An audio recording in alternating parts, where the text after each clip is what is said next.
A very good evening to you and welcome to Rwanda Television News with me, Sam Kalisa. President Paul Kagame has said that the disruption of in-person classes has exposed more than ever the gap in digital access, skills and online learning for all children, especially girls.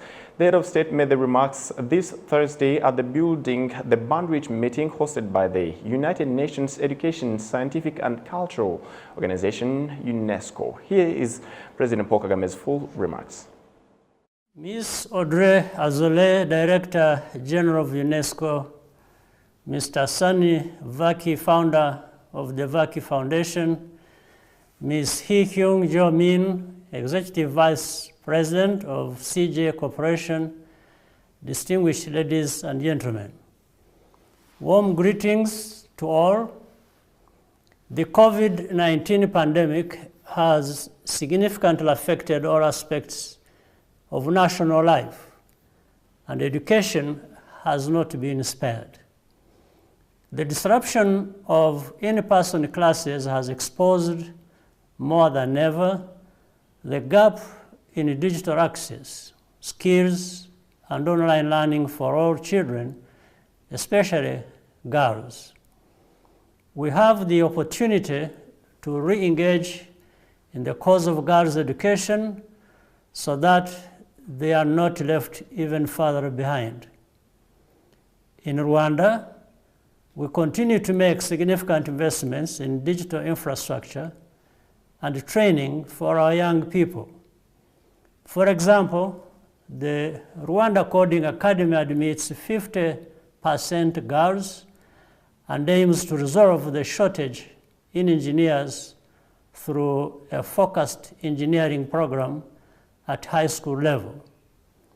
Centers of excellence in ICT, including Carnegie Mellon University, Africa, the University of Rwanda, and the African Institute of Mathematical Sciences, have dedicated scholarships for female candidates.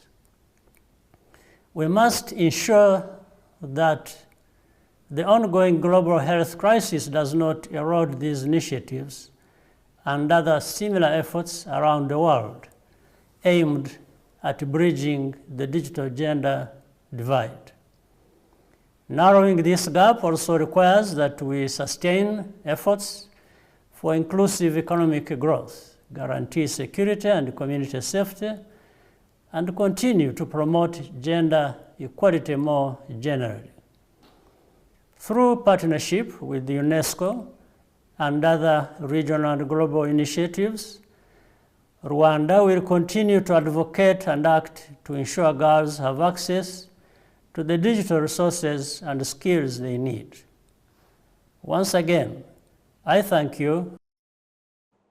President Paul Kagame's remarks during the Building the Bandwidth meeting hosted by the UNESCO. Moving ahead, the Prime Minister, Dr. Edward Ngirente, has told the Parliament that the government will continue to do its utmost to ensure that TVET and polytechnic education achieve Rwanda's goals in accelerating development. Ethan Tashobia has the report. While addressing both chambers of parliament on the government's program relating to the promotion of TVETs and polytechnics, Prime Minister Dr. Edward Ngirente said the government would continue to support the students to acquire required skill sets needed on the job market and ensure improved social welfare of teachers. We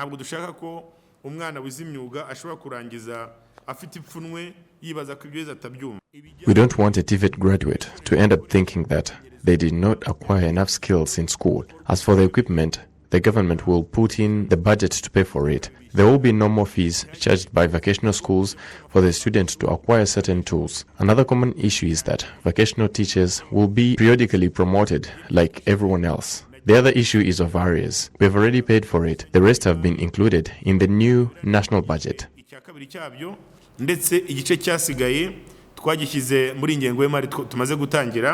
Regarding teachers' training and their social welfare, The Prime Minister said that the curriculum has been revised so that TVETs and Polytechnic graduates will be able to teach kindergarten and primary schools and have the capacity to continue to further their university education, which will enable them to acquire necessary knowledge in the market. He said the state also pays half tuition fee for students who will choose education as a career path and that they will not repay their bursary loans they have been given by the government. Teachers' salaries will also increase every year by 10%. Among the questions and suggestions raised by members of parliament and senators who attended the General Assembly, much of the focus was on the resources needed to make these schools more productive, to inspire innovators and promotion of vocational teachers. There are times when TVETs do not have enough practice equipment. I would like to ask the government whether it has plans to solve the problem. Some schools have outdated equipment. This prevents children from acquiring quality skills and up-to-date knowledge relevant on the labor market.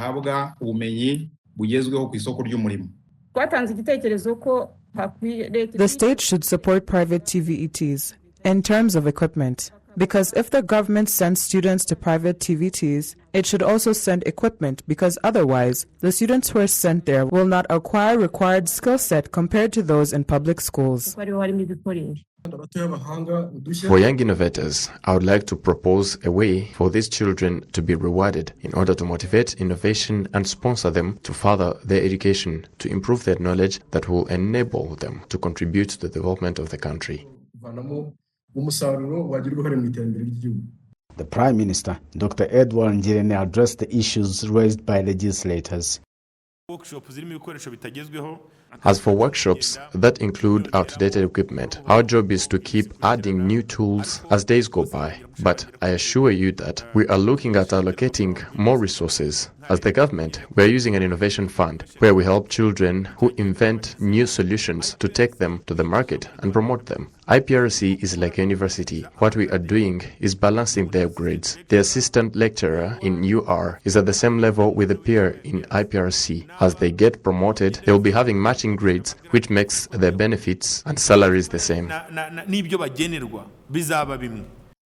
There are currently 365 vocational and technical secondary schools and 14 polytechnic colleges in Rwanda. More than 97,000 students are enrolled, according to the 2020 figures. By September 2021, Rwanda will have more than 450 vocational and technical secondary schools across the country. The plan is to build 89 new schools, including 81 TVET wings, consisting of classrooms and workshops added to existing 9 and 12-year basic education schools, and other TVETs will be built separately. Every year until 2024, the government of Rwanda plans to build 56 vocational and technical schools, including TVET wings, that will enable each sector to have vocational and technical schools. In 2019, it was found that at least 70% of graduates of these schools, that is more than 60,000 graduates, found jobs in the first 6 months after graduation.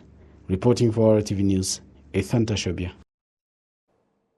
Thank you very much, Tashobia, for the report. Now moving ahead, participants of the Association Internationale des Maires Francophones, AIMF, that has been taking place here in Kigali pointed out that improved settlement and decentralizing local services would help accelerating the country's development.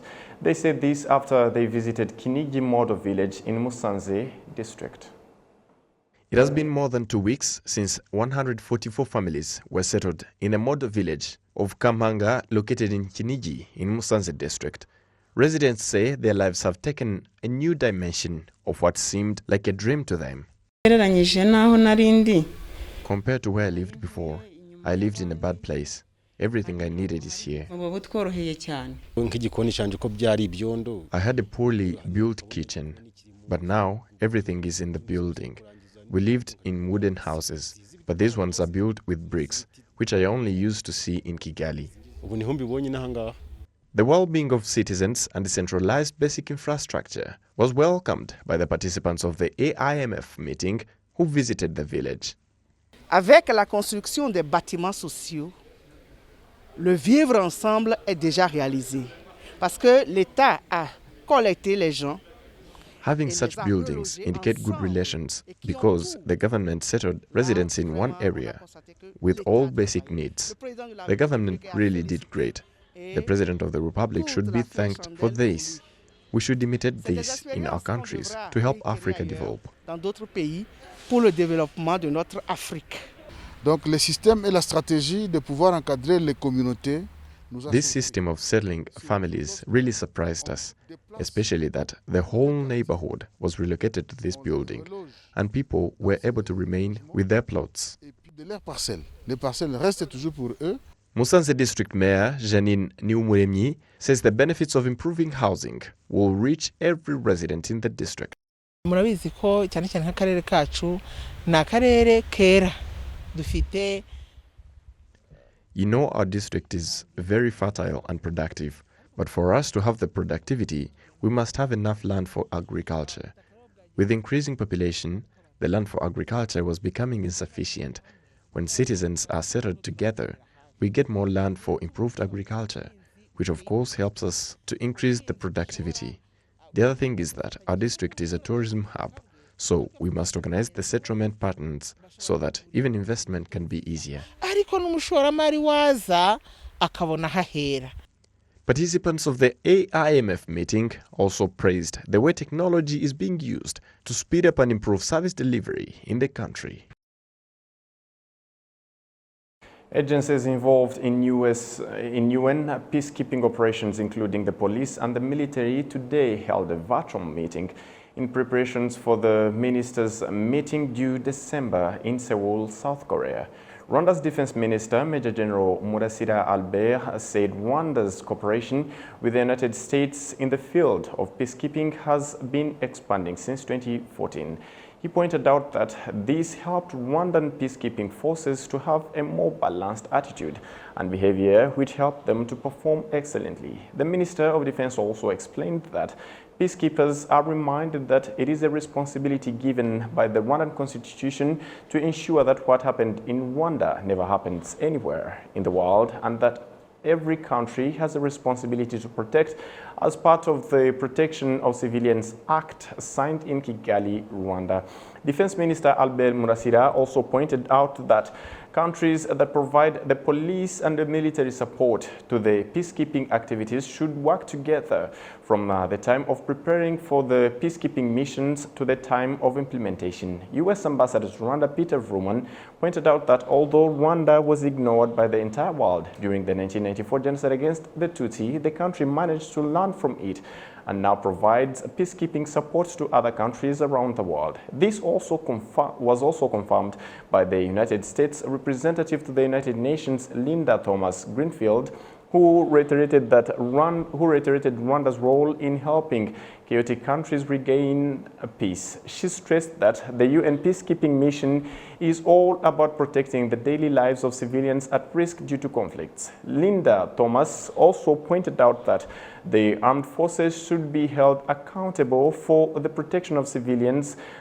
who they have been sent to protect, and that the needs of people are the core of the peacekeeping missions. During the talks, participants were shown a film about Rwanda's peacekeeping operations in collaboration with the United Nations peacekeeping forces.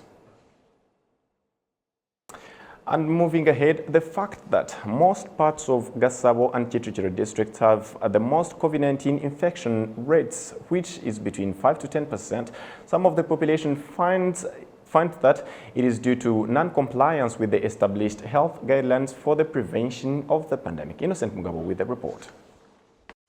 Results from a COVID-19 mass testing exercise in different cells in Kigali City showed that Gasagara cell in Rusororo sector and Gichacha cell in Gikomero in Gasabo district have the highest positivity rate, as 10 people out of 100 are infected with the pandemic. Some of the residents of the cells share ideas on what could be the reasons behind this. It may have been due to the influx of different people moving into the area, because there is a lot of work being done here, which includes mining and brick making. Also, as soon as the lockdown was announced, people from different parts of the country came back to their family. Someone may get it from the neighboring areas, let's say Bandazi or Ruhanga. So I blame this on unnecessary movements of some people putting the lives of others in danger. Our local leaders should also take a lead in sensitizing us to see that we change our perception. For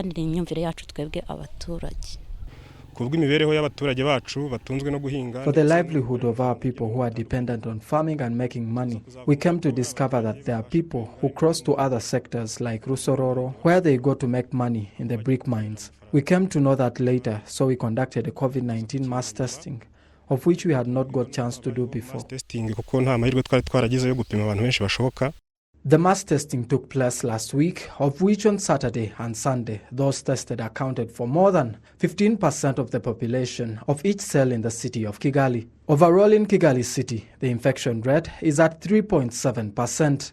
Kichuchiro district is at the forefront with 4.4% of the infection rate. Mutesi Solange, the executive administrator of the district, says there are ongoing steps to be taken.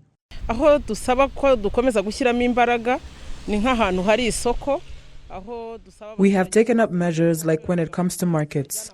We urge people to find alternatives to avoid converging in the markets, like buying considering for a long period of time or using motor deliveries. When it comes to slum areas, we urge people to comply with staying in their homes because it is for their good. Dr. Sabine Sanzimana, the Director General of Rwanda Biomedical Center RBC, says that with another mass testing in cells scheduled this Friday, the measures will be used to determine the status of the infection at different times.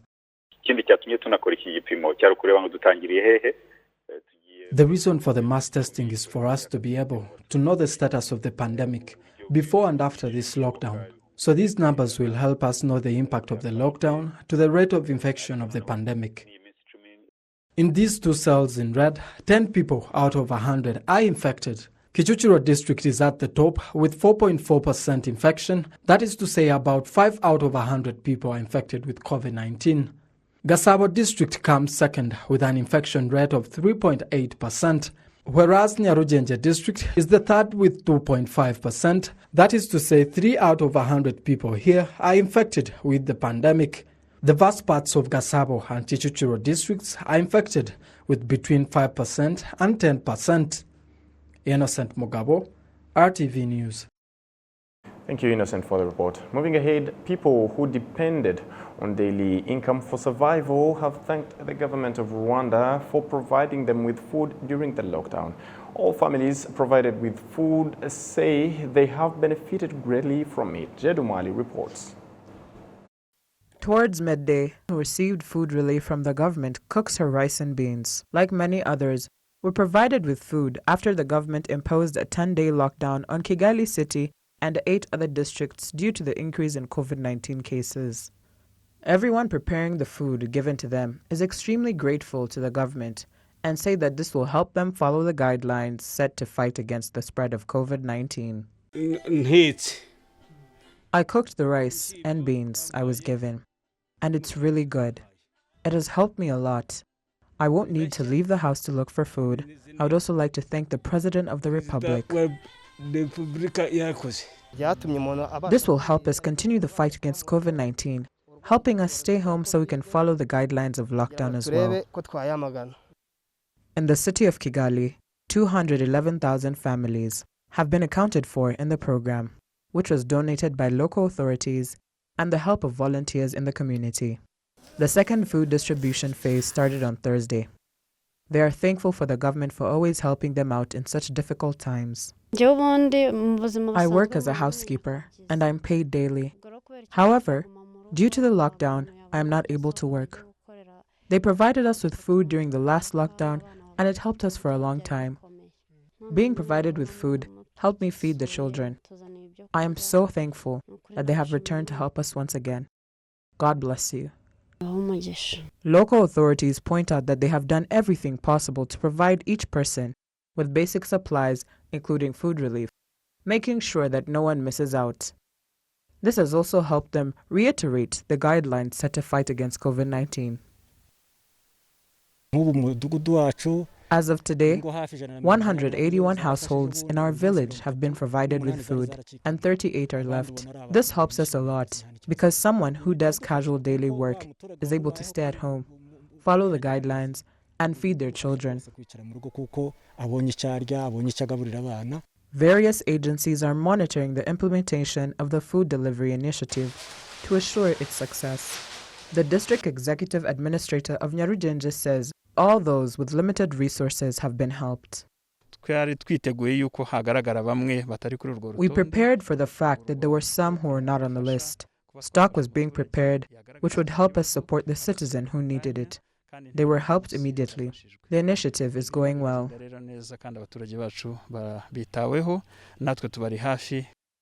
In support of the community, each family will be provided with food that will last for the equivalent of the 10-day lockdown. Umngari Jade, RTV News.